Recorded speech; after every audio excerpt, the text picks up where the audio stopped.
In rotor dynamics, most engineers understand stiffness and damping. But there's one term that quietly causes some of the worst instability in rotating machinery, which is cross-coupled stiffness. In this video, we will go over what cross-coupled stiffness is, where it comes from, why it can destabilize an otherwise well-designed rotor. Let's start with something familiar. Direct stiffness means that if the rotor moves in the X direction, the restoring force also acts in the X direction. Cross-coupled stiffness is different. Here, displacement in one direction creates a force in the perpendicular direction. Mathematically, this shows up as off-diagonal terms in the stiffness matrix. These terms don't bring the rotor back to center. Instead, they push it sideways. So, where does this come from? In fluid film bearings or seals, when the rotor moves off-center, the pressure distribution shifts. The peak pressure does not occur directly opposite the displacement. It shifts forward in the direction of rotation. This creates a tangential force component, and that is cross-coupled stiffness. From an energy point of view, this is critical. Damping dissipates energy from the system, while cross-coupled stiffness adds energy. If the added energy exceeds damping, the rotating machinery becomes unstable, even without any external excitation. This is exactly what causes oil whirl and oil whip. The vibration starts at a fraction of running speed and can suddenly lock into a natural frequency, leading to large amplitudes. Engineers fight cross-coupled stiffness by increasing damping, using tilting pad bearings, swirl brakes, or optimized seal designs. The goal is simple. Ensure damping always dominates the destabilizing forces and minimize cross-coupled stiffness. Understanding cross-coupled stiffness is essential for designing stable rotating machines.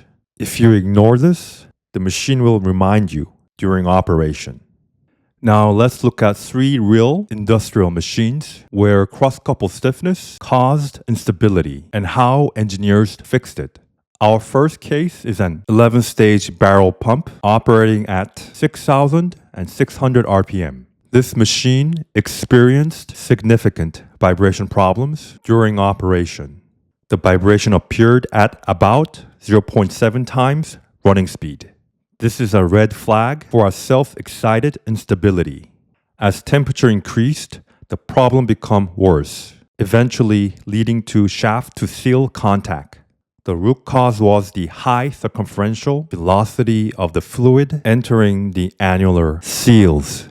This swirl created strong cross-coupled stiffness forces inside the seals, which acted to destabilize the rotating equipment.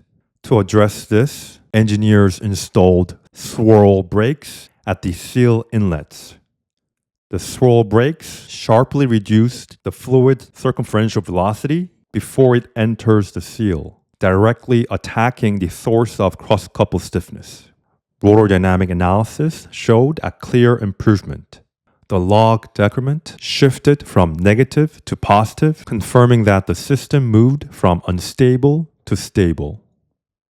The second case involves a very long, slender vertical pump used for nuclear waste circulation. The machine exhibited subsynchronous vibration at about 0.9 times running speed, indicating oil whirl type behavior. The pump used 8-plane journal bearings. In lightly loaded vertical machines, these bearings often generate high cross-coupled stiffness, which promotes instability. The solution was to replace all journal bearings with 4-pad tilting pad bearings. Tilting pads naturally minimize cross-coupled stiffness because each pad aligns with the applied load. The result was dramatic. All modes became stable with positive log decrement, and the higher stiffness pushed the critical speeds above the operating range. The third case is a 2-stage centrifugal pump used in a coke crusher application. Unlike the previous cases, this machine showed a strong vibration at 1.3 times running speed, eventually leading to internal rubbing. Analysis revealed destabilizing forces coming from the impeller back shrouds and the grooved bushing. At around 1260 RPM, the damping ratio actually became negative, a clear sign of self-excited instability. Two design changes were made. First, stiffener vanes were added to the impeller back shrouds to force the liquid to rotate at full impeller speed, reducing pressure-induced cross-coupling. Second, the grooves in the bushings were removed, which increased damping. These changes completely eliminated the 1.3x vibration and significantly improved the system's stability margin. Across all three cases, the pattern is clear. Cross-coupled stiffness injects energy into the rotor system, which leads to increasing in vibration. Successful fixes either reduce swirl, eliminate cross-coupled stiffness, or increase damping, ensuring the machine remains stable and achieving long service life. This is all for today. If you like this video, please subscribe my channel. Thanks for watching, and I'll see you in the next videos.